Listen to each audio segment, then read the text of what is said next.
Hier, je pense que comme on a l'habitude depuis ces dernières années, nous avons assisté à la énième épisode de cette longue série de diabolisation, d'intimidation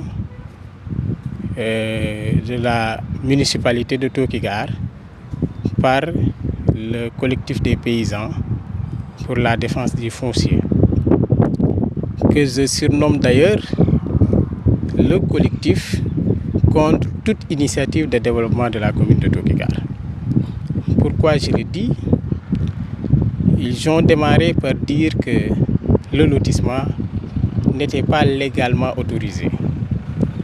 Après plusieurs rencontres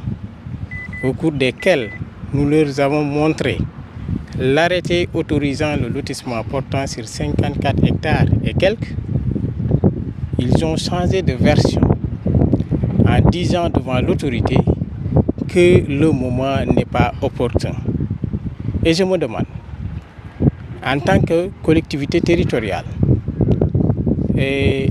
qui, parmi ses compétences, il y a aménagement du territoire et urbanisme, est-ce que c'est à eux de définir le moment opportun pour procéder à l'aménagement, ou bien c'est la collectivité territoriale qui doit choisir ce moment? Et je pense que c'est bien la collectivité territoriale. Je suis avec moi des paysans qui ont d'énormes difficultés à trouver des logements pour leur famille. Et je pense qu'eux-mêmes vont prendre la parole pour en témoigner. Depuis la disponibilité de l'arrêté, nous avons, en collaboration avec les autorités administratives, les services techniques, essayé d'appeler les membres de ce collectif à venir dialoguer afin de trouver une issue heureuse à ce projet de développement pour la commune de Tokigare. Mais nous sommes désolés de constater leur mauvaise foi. Et ça se voit dans leurs interventions et dans le contenu de celles-ci. En disant que le maire a procédé par des mécanismes pour pouvoir se doter d'un arrêté, c'est méconnaître l'administration. En disant que le maire a corrompu des paysans pour qu'ils acceptent le lotissement, c'est méconnaître les difficultés auxquelles ces populations sont confrontées. Et nous avons pris le soin, après avoir compris leurs ambitions et leurs objectifs, de parler maintenant directement avec les paysans. Et c'est ce qui a abouti aujourd'hui au démarrage du projet de lotissement avec les services techniques sous l'accompagnement aussi de l'administration. Et nous avons signé des protocoles d'entente avec les paysans qui, à l'heure actuelle, ont accepté ce projet, car tout simplement, cela suscite de l'espoir pour eux. Car de par le passé, ils ont toujours été victimes de lotissement sans pour autant y voir leur compte. Mais avec nous, nous les avons rassurés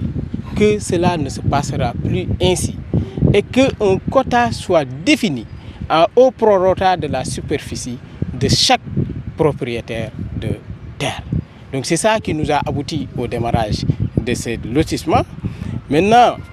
je suis vraiment très peiné de voir parmi eux un conseiller municipal qui a été élu sur la base de notre liste et qui, immédiatement après notre élection à la tête de la municipalité, m'a demandé, monsieur le maire, qu'il y a une réserve du lotissement qui date de 2000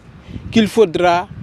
morceler pour notre famille, ce que j'ai refusé, parce que cela ne fait pas partie du concept Djoub Djoubal Djoubanti. Nous avons épousé ce concept et dans la pratique. C'est la raison pour laquelle nous avons noté cette opposition qui est basée uniquement que sur des considérations politiques. J'étais disponible. Je reste disponible aujourd'hui et je reste encore disponible pour demain à les recevoir. Mais à chaque fois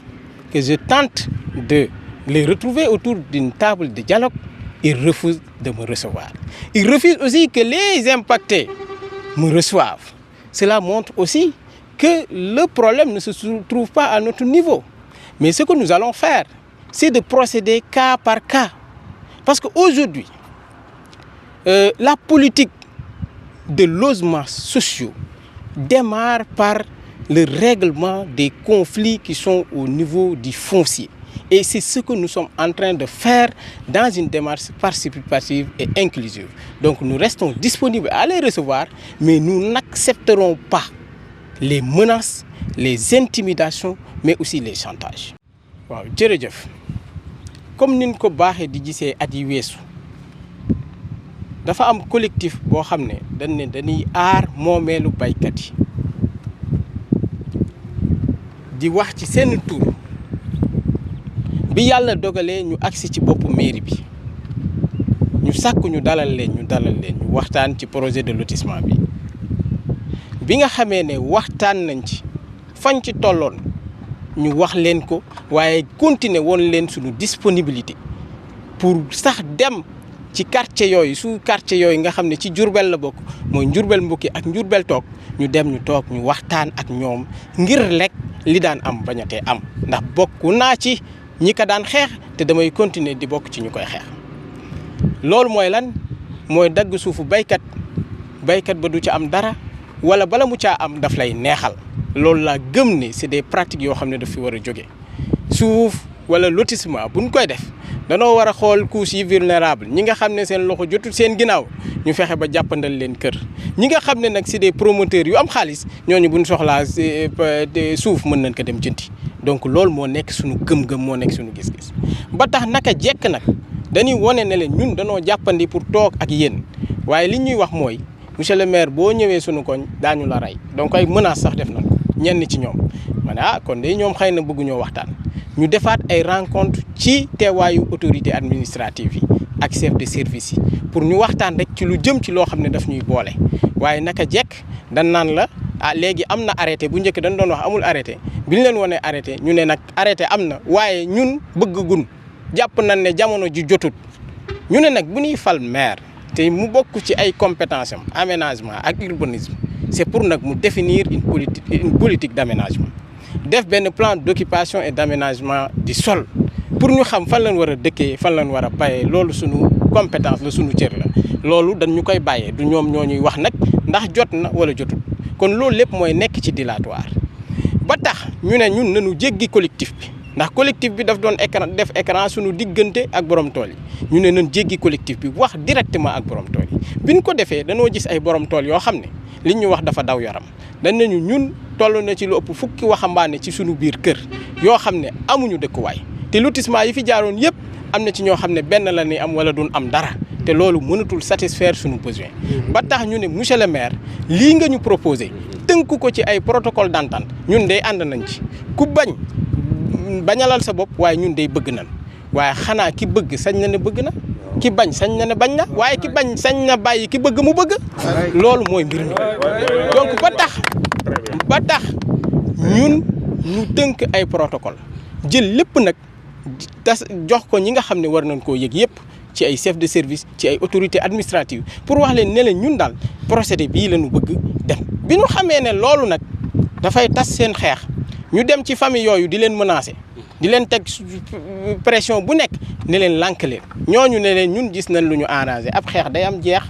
xanaa guerre dina am jeex ñoom bu ñu guerree ba gis lu leen arrangé dañ ne ñun jël nañ suñuy arme rangé ko nañ dem waxtaan ak maire bi pour gis ci suñu bopp waaye ñoom ñi nga xam ne nag ñiy wax bëri na ci ñoo xam ne amuñu fi pepp suuf ñoom ñooy ñëw nag ne ñun ñooy wax ci turu ñii légitimul donc loolu nag pour man dama jàpp ne défiance la waaye it dama jàpp ne sabotage la te ñi koy def bokk na ci ñoom koo xam ne conseil municipal la ci sunu liste la faloo nekk conseil bi ma faloo ab diir ay weer dane ma monsieur le maire damaa gis foo xam ne ci lotissement 2000 bi ab réserve la dagg ko nga jox ko sunu famille ma ne ko lànk naa ndax loolu bokkul ci jubal jubbanti gi muy woote ndax ñun dañ caa nekkuñu ci théorie danoo nekk ci jubal ci transparence ma ne leen lotissement bii nga xam ne gis ngeen plan bi amul benn réserve boo xam ne dañ ko tuddee réserve lu ci nekk ay équipement la fii dañ fa war a def centre de formation professionnelle fii dañ fa war a def poste de gendarmerie fii dañ fa war a def jàkka fii dañ fa war a def centre d'appui au métier fii dañ fa def maison de l'éleveur ma ne loolu dañu koy respecter à la lettre bis bu ma demoon ba nekkatuma maire ku ma wuutu ñëw ne da koy dagg man mi xam gis xam lu ci nekk lan fa waroon jagleel dinaa ko taxaw xeex ko ndax man ci loolu laa nekk donc ba tax ñu leen di mësuñu leen tëddal suñuy buntu te duñ leen tëjal suñuy buntu ñi nga xam ne bëgg nañ tey ñu lotir seen i tool ni ñu ko def signé ay protocole d'entente ak ñii nga xam ne nangu nañ daañu ko continuer doxalee noonu exécuter lotissement bi pour mu am ci jàmm ndax jafe-jafe logement yi nga xam ne tey gouvernement bi daf ko confronté ba tax muy teg ay programme logements sociaux lii dafa bokk ci li nga xam ne dafa bokk ci luy indi solution ba tax ñun ci loolu la nekk. man Ndiogou Ndiaye laa tudd doomu ci Suudu Ndiaye. dafa mel ni yéen béykat yi déggoowu leen ci kàddu. waaw ñoom ñoo déggoowut waaye ñun déggoo na ñun ñi borom tool yi suñu tool ñun parce que monsieur le maire dama dem bureau waxtaan ak moom yaakaar naa ñu njëkk a d'accord ci laa bokk ma waxtaan ak moom bañ juba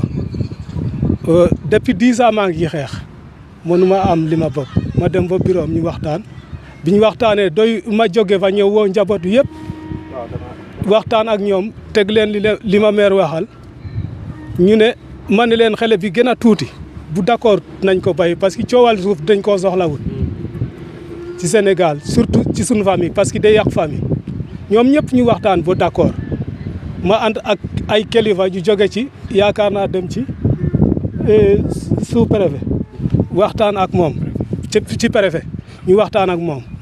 léegi ñu d'accord fi ñu toll nii boo xoolee ñoom ku d'accord teel sa tool parce que tooñ baaxut ñun suñ tool la ñuy lotiser ñu toolu kenn suñ tool lañ lotiser bu jeexee baax na te liñ jot a tàmbali même maire bu ko arrêté woon ñun dañuy deg si incha allahu rabi même maire bu ki yoon dañuy deg si ñun waaw loolu laa ci am lu may wax parce que am na ñuy dox di menacer ak yooyu waaye loolu moom suñu diggante la ku ci wax loo warta wax itam dañ koy sax ak yow rek jeex na